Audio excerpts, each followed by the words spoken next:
Evangelho de Jesus Cristo, segundo escreveu o evangelista Mateus, capítulo de número 16, todos encontraram, irmãos? Versículo de número 13 a seguir. Graças a Deus, irmãos, estou contente, estou feliz por esta rica oportunidade de estar aqui na casa de Deus, adorando a Ele na beleza da sua santidade. Esses dias eu tive um pouco de dificuldade para vir, estava fazendo uma reciclagem e era no horário que intercalava com o meu plantão. Mas graças a Deus, terça-feira acabou, foi praticamente o mês todo. Estamos aqui, quero também agradecer o pastor pela oportunidade. E a epígrafe, irmãos, ela diz aqui, a confissão de Pedro. E chegando Jesus às partes de Cesareia de Filipe, interrogou os seus discípulos, dizendo: quem dizem os homens ser o filho do homem? E eles disseram: uns João Batista, outros Elias, e outros Jeremias, ou um dos profetas. Disse-lhe ele: e vós, que dizeis que eu sou? E Simão Pedro respondendo disse: tu és o Cristo, o Filho do Deus vivo.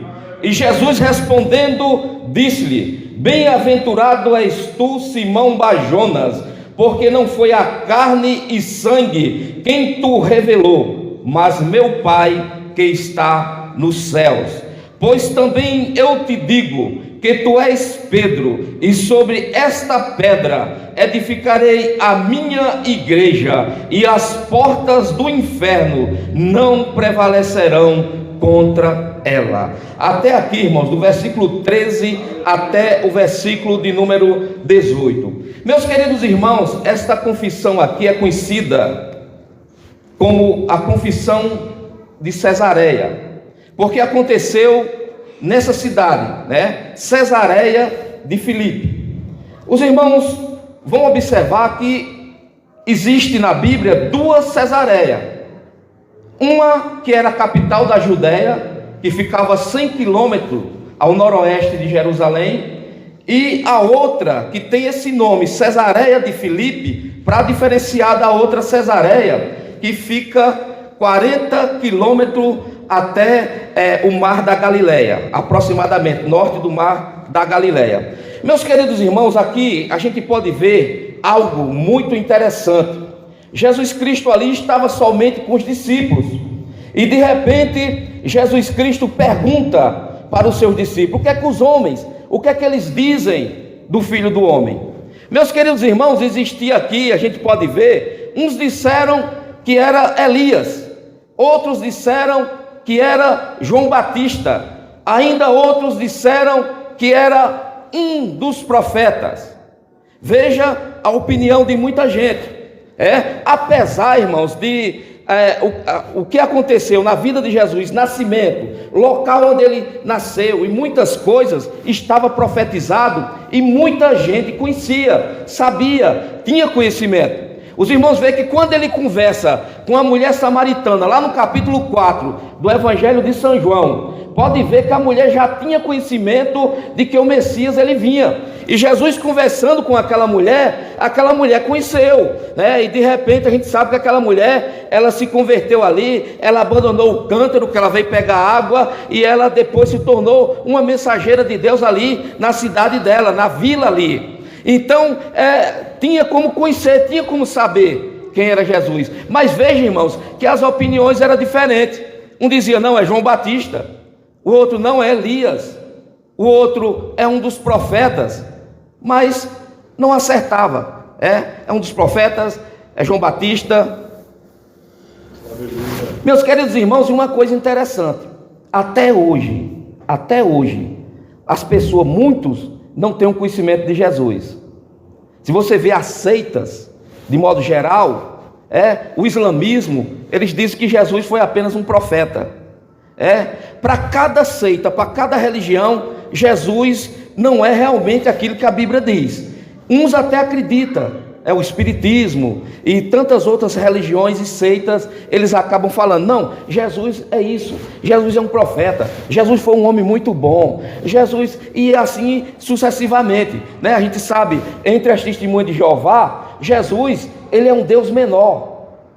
Ele não é como nós aqui temos Jesus como Salvador. Para eles não, para eles Jesus não tem tanto significado. Mas, meus queridos irmãos, Jesus pergunta e os discípulos respondem. E de repente Jesus pergunta para os próprios discípulos: e vocês, quem dizeis que eu sou?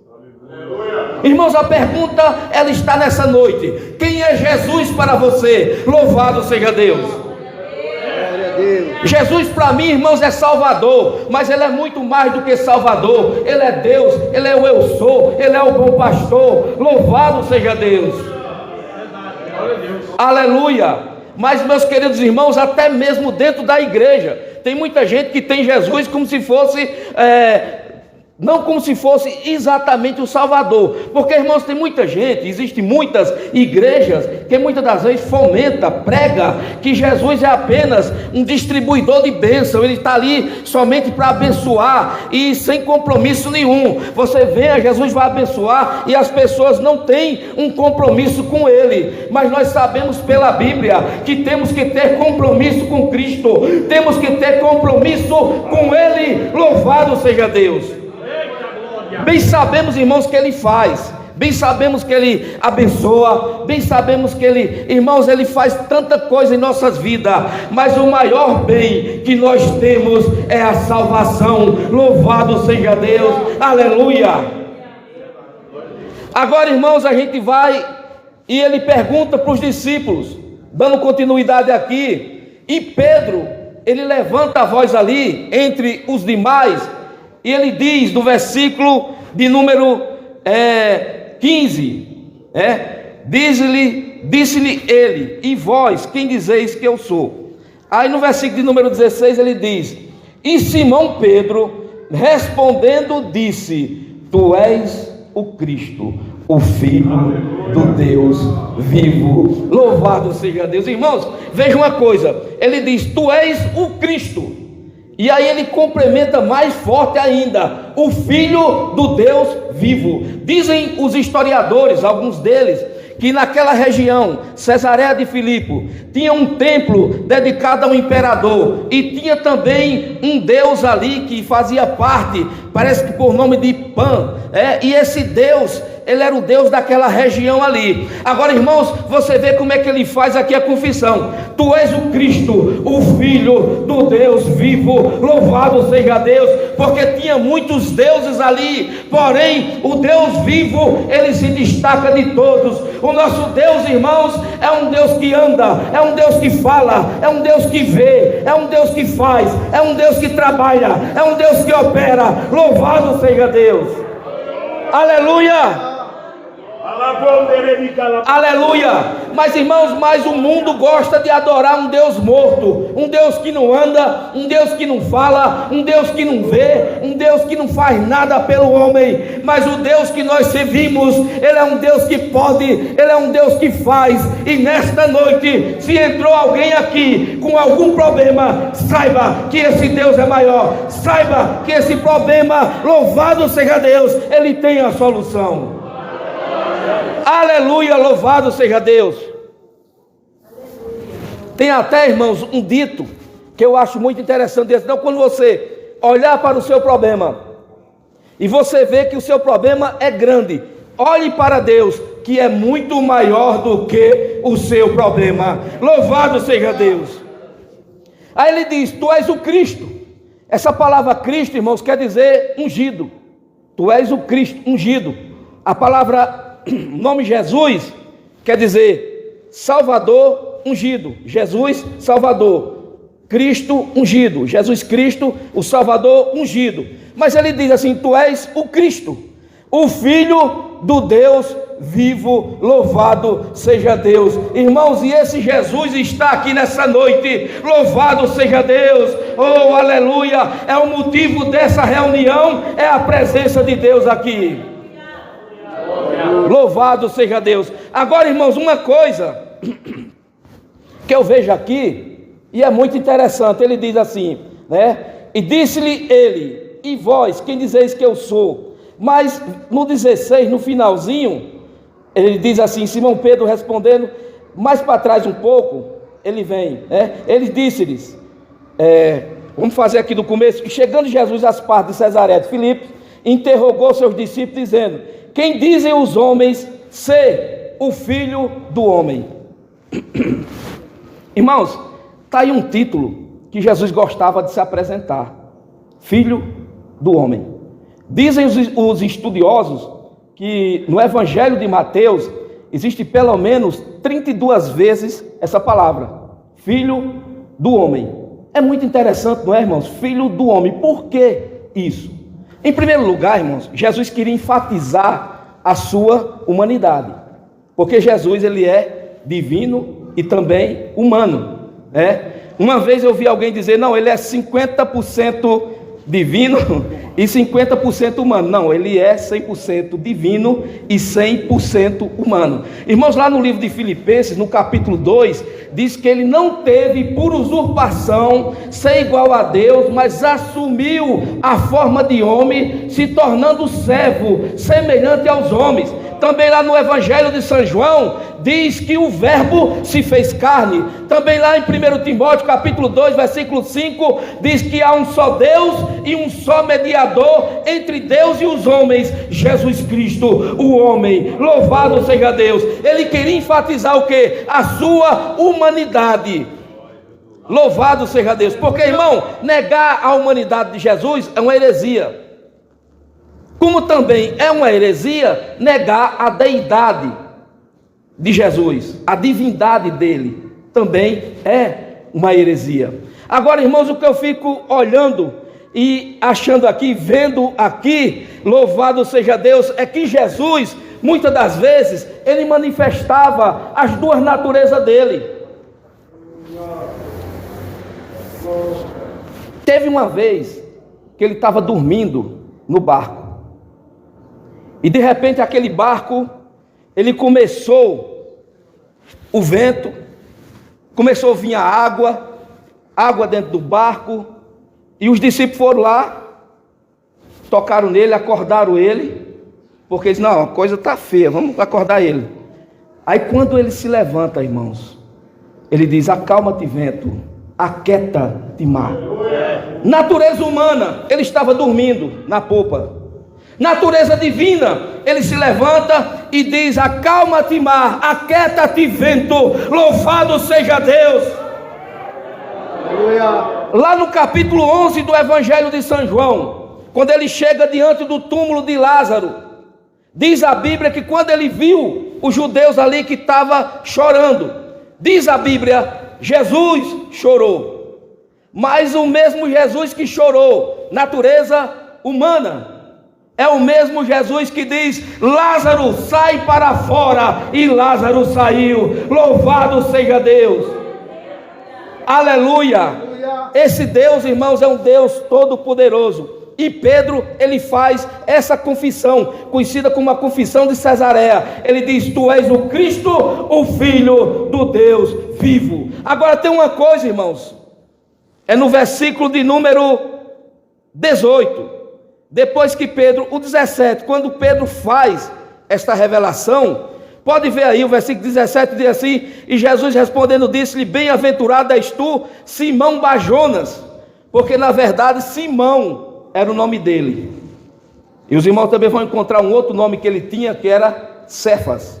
Mas Jesus disse assim, chamou ele de Pedro. Por que, irmão, Jesus chamou ele de Pedro? Por conta da personalidade dele. Era uma personalidade firme ali, e Jesus chamou ele de Pedro, que quer dizer pedra. Aí Jesus fala: olha, não foi a carne nem o sangue que te revelou, mas meu Pai que estás no céu. Irmãos, muitas das vezes o homem tem muito conhecimento, mas ele não descobre que Jesus é o Salvador. Quantas pessoas aí não têm um conhecimento tão grande, irmãos, tão grande, que muitas das vezes a gente diz: não, esse homem, ele é até crente. Eu costumo dizer, eu falei aqui na escola bíblica dominical, uma vez Geraldo Alckmin estava ali no Belém, há alguns anos atrás, muitos anos atrás, e ele falou: Conhecimento bíblico, às vezes a pessoa tem. Falou, entrou ali e tudo, e alguém que estava próximo falou: rapaz, esse homem é crente. Está entendendo? Porque tem muita gente que fala da Bíblia, irmãos. Você pode ver aí muitos entendidos, filósofos, eles falam da Bíblia.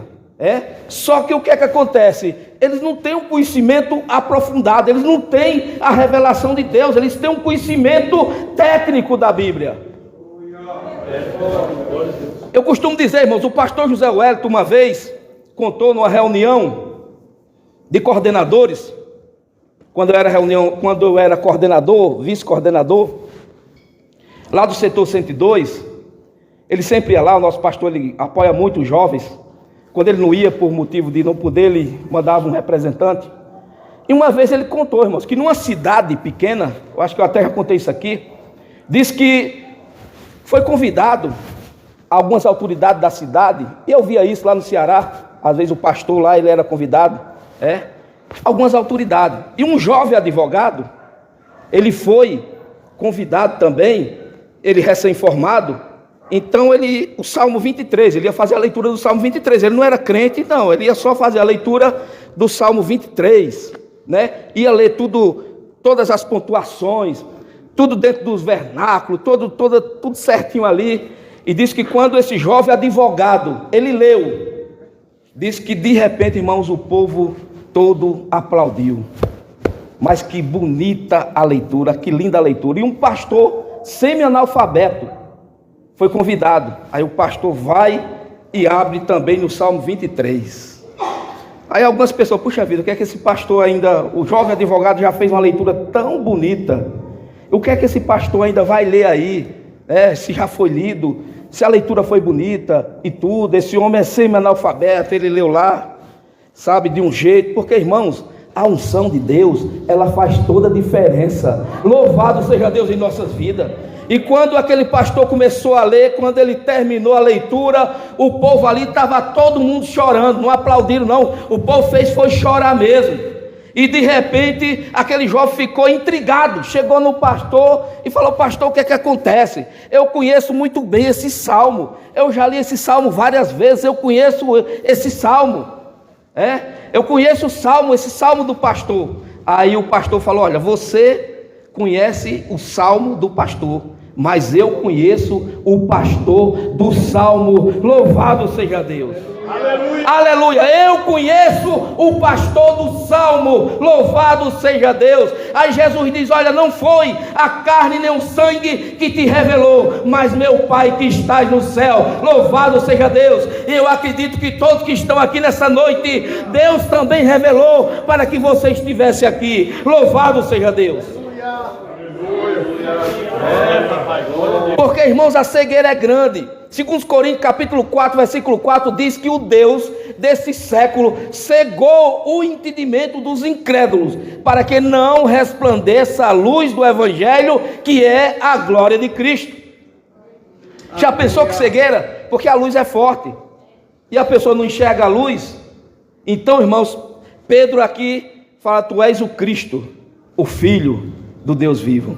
Agora, irmãos, no versículo de número 18, ele diz assim: pois também eu te digo que tu és Pedro, e sobre esta pedra edificarei a minha igreja, e as portas do inferno não prevalecerão contra ela. Tem muita gente que confunde isso aqui, principalmente a igreja católica. Até hoje eles confundem. Para eles, Pedro foi o primeiro papa.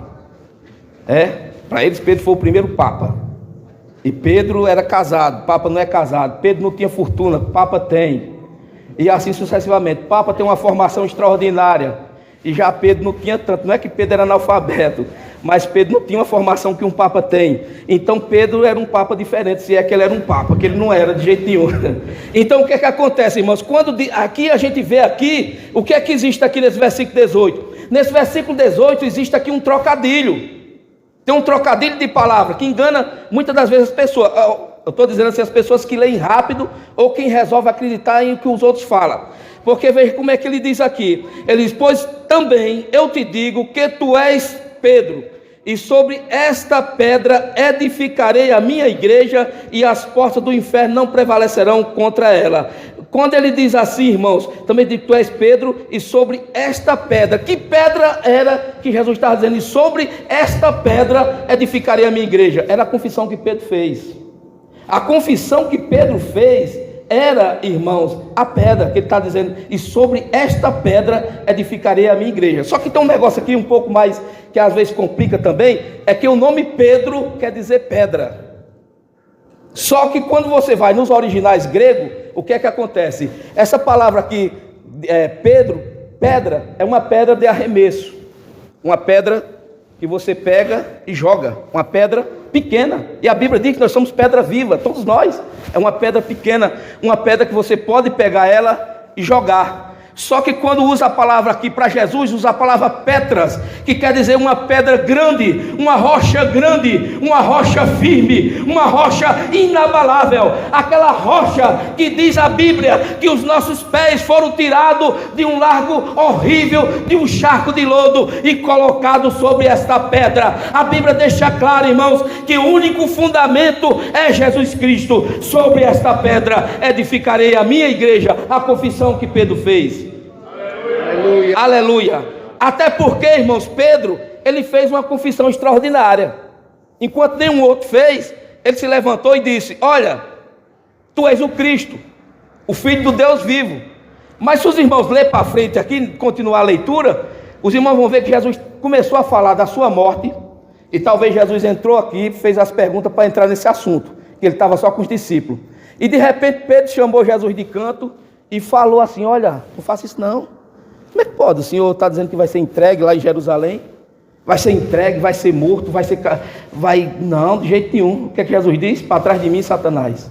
E tu só serve de escândalo. Imagina a igreja de Deus sendo edificada sobre um homem, não, irmãos? Essa igreja aqui, ela está edificada. Louvado seja Deus, sobre aquele, irmãos, que vive e reina para todo sempre, sobre aquele que é o Todo-Poderoso, sobre aquele que é o Alfa e o Ômega. Aleluia.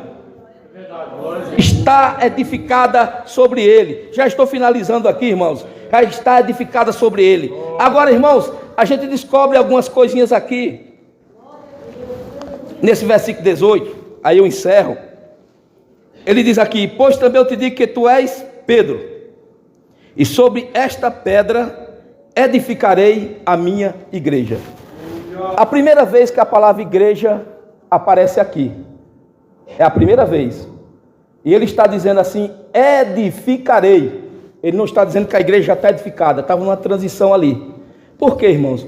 Porque a igreja, ela só pode ser edificada com a morte de Cristo na cruz do Calvário. O sangue da nova e eterna aliança. Foi através do derramamento do sangue de Cristo, ele nos comprou. Louvado seja Deus. A Bíblia diz que nós não fomos comprados por coisas corruptíveis, mas com o precioso sangue de Jesus Cristo. Aleluia.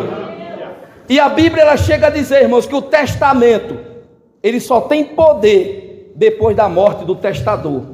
Então a igreja, ela ainda ia ser edificada na cruz, e inaugurada lá em Atos 2, no dia de Pentecostes.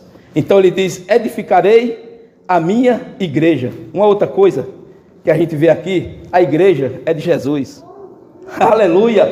A igreja é de Jesus. Essa igreja não é de homem. Se essa igreja fosse de homem, irmãos, ela não tinha se sustentado diante das perseguições no início ali da igreja do primeiro século. Ela não tinha se sustentado diante de tantas perseguições. Mas essa igreja, ela é de Deus. Essa igreja, ela não é de homem. Louvado seja Deus.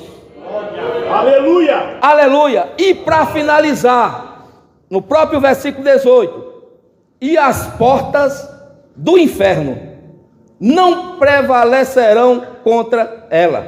As portas do inferno não prevalecerão contra ela. Irmãos, existe muito entendimento errado por conta de alguns filmes. Filmes, né? Na verdade, que muita gente assiste, aquela coisa toda, de que o inferno, quem manda nele é o diabo. Está lá. O diabo está dentro dele, ele sai a hora que quiser, aí vem aqui na terra. Irmãos, a Bíblia diz que o inferno, ele foi preparado para o diabo e seus anjos. é a sentença final dele, não é o lugar onde ele está. E as pessoas são castigadas, vai lá, e é ele quem atormenta as pessoas, quem castiga as pessoas. Ainda coloca uma roupa vermelha nele, uma cor vermelha, uma cauda e etc. Não, irmãos, a Bíblia diz que ele se transfigura em anjo de luz e os seus ministros em ministros da justiça, de justiça. Então o que é que acontece? O que é o inferno aqui? O inferno não prevalece. O inferno aqui, irmãos, é todos os demônios, o diabo, né? Todos ali organizados. Então não prevalece. Agora, uma coisa que muita gente se engana, e está bem claro aqui, diz assim, ó, veja bem: e as portas do inferno não prevalecerão contra ela. A gente muitas das vezes entende o diabo atacando, né? Porque a Bíblia diz que ele anda em derredor, bramindo, rugindo como um leão, buscando a quem tragar. Mas o que está dizendo aqui, irmãos, é que as portas do inferno não prevalecem, porque essa igreja está em marcha. Até a volta de Jesus, as portas do inferno não podem prevalecer. Onde a igreja chega o reino de Deus. Louvado seja Deus. Aleluia. As portas do inferno não prevalecem. É isso, irmãos, que Deus abençoe a todos, que o Espírito Santo de Deus fale de uma forma mais poderosa em cada coração. Eu agradeço a oportunidade. Aleluia. Aleluia.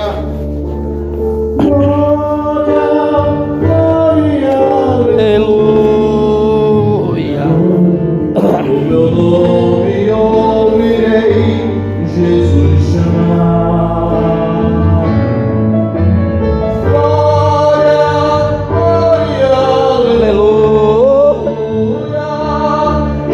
Espero em Jesus a me chamar.